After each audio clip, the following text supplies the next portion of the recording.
This is BBC1. Now, before we continue tonight's schedule, we're going over to the newsroom for a special report with Michael Buerk. Within the last few minutes, the Irish teacher Brian Keenan has arrived in Dublin, flown there by an Irish government jet after nearly 4.5 years held hostage in Beirut. He was released last night and taken to Damascus, where he was reunited with his two sisters, who'd led the campaign to have him freed. Looking pale and tired, but very, very happy, Brian Keenan came home within the last hour. He stepped back onto Irish soil to be greeted by the Irish Prime Minister, Charles Haughey. With him were his sisters, Brenda and Elaine, and the Irish Foreign Minister, Gerry Collins. He seemed overcome by the scale of the welcome, but it was a return in triumph.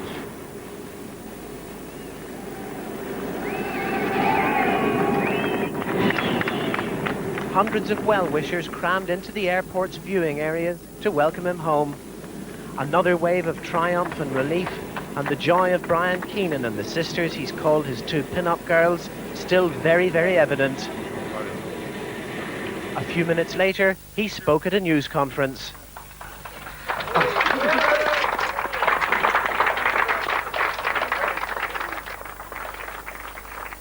It's an understatement to say I'm delighted to be home.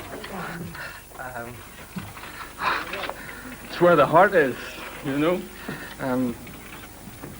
It's been a long, one god-awful long day. Very long, 4.5 years. Sometimes seems like 4.5 lifetimes. I'm delighted to be with my family and my friends everywhere. And I would like to thank everyone, but everyone, who helped to secure my release. Above all, my sisters and my friends. I never once doubted them. I am deeply grateful for the strength and the relentless work which they expended on my behalf. Brian Keenan's now gone to the private wing of a Dublin hospital and a glass of champagne. Dennis Murray, BBC News, Dublin. Brian Keenan back in Ireland tonight. And that's it from the newsroom tonight. Good night. Sunday night on 1, Debbie Thrower explores Hastings and joins the local community in their songs of praise. Then at 7:15, ever-decreasing circles. Anne, what do you think you're doing? I'm going to wear this at the fete. I'm going to run around shaking my Bernardo's tin and crying, your money or your jugular vein. At 8:35, the final part of Phantom of the Opera. She is the reason I was born. I love her, Gerard. And I believe in time, with any luck, she will learn to love me. Every man at 10:25 considers a life on trial. It's a heavy burden to have to decide whether someone deserves to die or not. And I don't even know if society knows what we're trying to achieve with the death penalty. Then at 11:05, Molly Dodd receives an unexpected guest. What can I do for you, Fred? I need to get my moon boots. I don't think you ever returned them to me. The Sky at Night at midnight focuses on Venus with news of NASA's troubled Magellan space probe. And this is the complete look to Sunday night on 1. On BBC Two now, the European co-production series Extra takes a frank and explicit look at attitudes to relationships and sex. Here on BBC One, the same subject comes in for very much lighter treatment. The only person to be frank is one Francis Howard, and, frankly, he doesn't give a damn. Up the Chastity Belt. Are you firing me, Sylvia?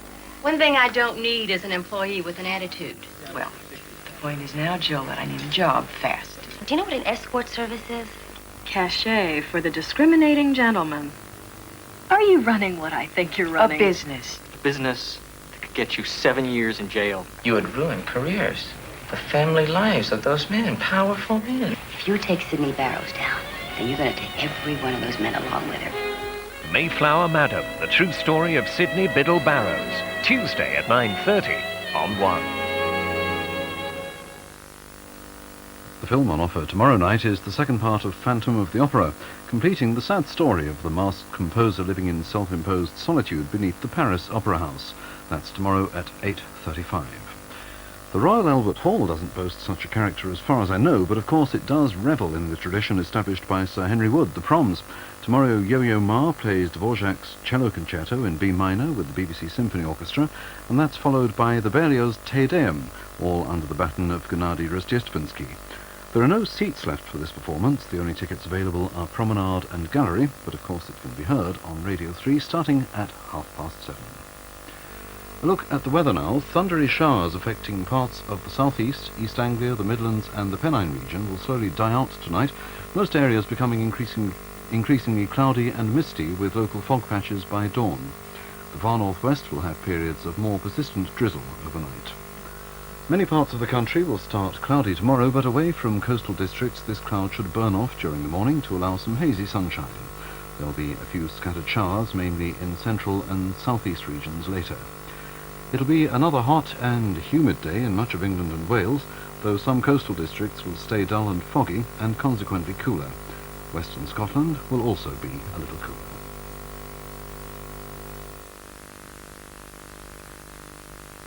Now the time is 24 minutes to 2, and it's time for us to go, but Radio 1 is on the air with Alan Freeman's Saturday Rock Show until 2 o'clock, and on Radio 2 there's company throughout the night.